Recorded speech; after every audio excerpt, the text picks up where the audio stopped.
तळताना न तुटणारी रंग, चव आणि टेक्स्चर परफेक्ट हवंय, मग ही रेसिपी खास तुमच्यासाठीच.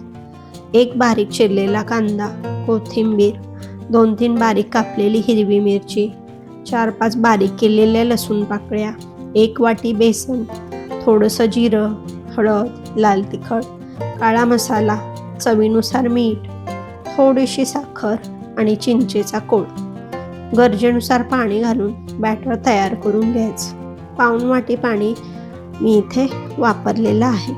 जास्त पातळ मिश्रण करायचं नाही.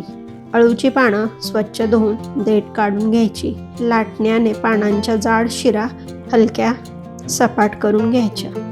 तयार केलेलं पिठाचं मिश्रण पानावरती सगळीकडे व्यवस्थित लावून घ्यायचं.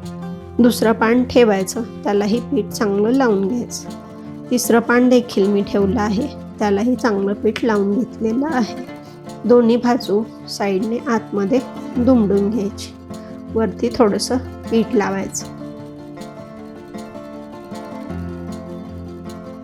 खालच्या बाजूने पान हळूवार घडी करत हलका दाब देऊन पानाचा घट्ट रोल करून घ्यायचा.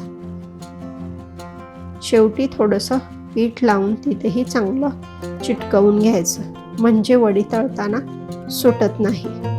घट्ट रोल तयार आहे. कुकरच्या भांड्यामध्ये ठेवून 3 शिट्ट्या करून घ्यायच्या. कुकर थंड झाल्यावर रोल काढून घ्यायचा आणि मध्यम आकारामध्ये कट करून घ्यायचं. तेल मध्यम गरम झालं की वडी सोडायची.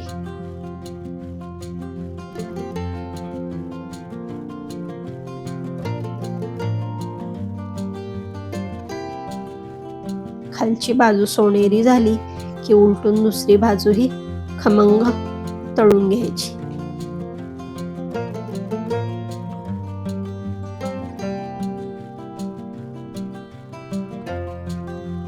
झाली आपली परफेक्ट अळूवडी तयार. गरमागरम सर्व करा.